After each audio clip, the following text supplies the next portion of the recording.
ପଞ୍ଚମ ଶ୍ରେଣୀ ଭାଷା ମହକ କଟିକରେ ଗୋଟିଏ। ଆଜି ମମିତାର ଜନ୍ମଦିନ। ତାର ଏକ ଜିଦ୍, ଘରେ ଜନ୍ମଦିନ ପାଳିବନି, ଗାଁ ମୁଣ୍ଡ ଅନାଥ ଆଶ୍ରମରେ ପାଳିବ। ବାପା ପଚାରିଲେ, କାହିଁକି ରେ ମା? ମମିତା କହିଲା, ବାପା, ସେହି ଆଶ୍ରମରେ ନମିତା ମୋ ସହପାଠିନୀ ରହୁଛି। ସେ କହୁଥିଲା ଆଜି ତାର ବି ଜନ୍ମଦିନ।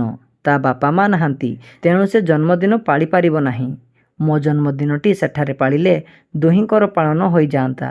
ସେ ବି ଖୁସି ହୁଅନ୍ତା। ମମିତାର କଥା ବାପାଙ୍କ ମନକୁ ପାଇଲା। ସନ୍ଧ୍ୟା ପୂର୍ବରୁ ମମିତା ପରିବାର ସହ ଅନାଥ ଆଶ୍ରମରେ ପହଞ୍ଚିଲା। ସାଥିରେ କ୍ଷୀରି, ପୁରୀ, ମିଠା, ପିଠା, ଫଳ ଓ ସବୁ ପିଲାଙ୍କ ପାଇଁ ନୂଆ ପୋଷାକ ନେଇଥିଲେ। ଆଶ୍ରମରେ ନମିତା ମମିତାକୁ ଦେଖି ବହୁତ ଖୁସି ହେଲା। ସଭିଏଁ ଏକାଠି ମିଶି ଦୁହିଁଙ୍କ ଜନ୍ମଦିନ ପାଳିଲେ ଓ ନୂଆ ପୋଷାକ ପିନ୍ଧିଲେ। ପିଠାପଣା ବାଣ୍ଟିକୁଟି ଖାଇଲେ, ହେଲେ କେକ୍ କାଟିଲେ ନାହିଁ କି ମହମବତୀ ଜାଳି ଫୁଙ୍କିଲେ ନାହିଁ। ମମିତା କହିଲା, ଏହା ଆମ ସଂସ୍କୃତି କି ପରମ୍ପରା ନୁହେଁ। ଅନାଥ ଆଶ୍ରମରୁ ମମିତା ସପରିବାର କିଛି ଦୂରରେ ଥିବା ବୃଦ୍ଧା ଆଶ୍ରମରେ ପହଞ୍ଚିଲେ। ସେଠାରେ ମମିତା ସମସ୍ତ ବୃଦ୍ଧ ବୃଦ୍ଧାଙ୍କୁ ମୁଣ୍ଡିଆ ମାରି ପ୍ରଣାମ ଜଣାଇଲା। ସାଥିରେ ଆଣିଥିବା ପିଠା, ପଣା ଓ ଫଳ ସମସ୍ତଙ୍କୁ ବାଣ୍ଟିଲା।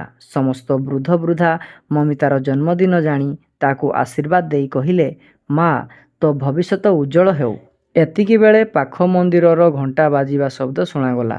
ସନ୍ଧ୍ୟା ଆରତି ଚାଲୁଥାଏ। ମମିତା ବାପା ମାଙ୍କ ସହିତ ମନ୍ଦିର ଦ୍ୱାର ନିକଟରେ ପହଞ୍ଚିଗଲା।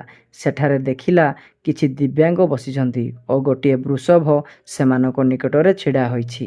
ସାଥିରେ ଆଣିଥିବା ଫଳକୁ ମମିତା ମାଙ୍କ ନିକଟରୁ ନେଇ ଠାକୁରଙ୍କୁ ଦେବା ପରିବର୍ତ୍ତେ ବୃଷଭକୁ ଖୁଆଇଦେଲା। ମା ଆଶ୍ଚର୍ଯ୍ୟ ହୋଇ ଚାହିଁଥାନ୍ତି। ଏହା ଦେଖି ମମିତା କହିଲା, ମା, ଭଗବାନ ତ କାଠ ପଥରରେ ତିଆରି ମୂର୍ତ୍ତି, ହେଲେ ଏ ତ ଜୀବନ୍ତ ଠାକୁର। ବାପା ଝିଅର ଏକଥା ଶୁଣି ତା ମୁଣ୍ଡକୁ ଟିକିଏ ଆଉଁସି ଦେଲେ। ମମିତା ତରତର ହୋଇ ବାପାଙ୍କୁ କହିଲା, ବାପା, କିଛି ଟଙ୍କା ଦେଲ, ଏ ଦିବ୍ୟାଙ୍ଗ ମଉସା ମାଉସୀମାନଙ୍କୁ ମୁଁ ଦାନ କରିବି। ବାପା ଟଙ୍କା ଦେବାରୁ ମମିତା ସମସ୍ତଙ୍କ ମଧ୍ୟରେ ବାଣ୍ଟିଦେଲା। ଏତିକିବେଳେ ମମିତାର ନଜର ତାଙ୍କ ବିଦ୍ୟାଳୟର ଗୁରୁଜୀଙ୍କ ଉପରେ ପଡ଼ିଲା। ସେ ଦୂରରୁ ଥାଇ ମମିତାର କାମକୁ ଦେଖୁଥିଲେ। ପାଖକୁ ଆସି ମମିତାର ପ୍ରଶଂସା କଲେ। ଝିଅର ପ୍ରଶଂସା ଶୁଣି ମା କହି ପକାଇଲେ, ସେ ଆଜି ତାର ଜନ୍ମଦିନ ବୋଲି ଏପରି କରୁନାହିଁ।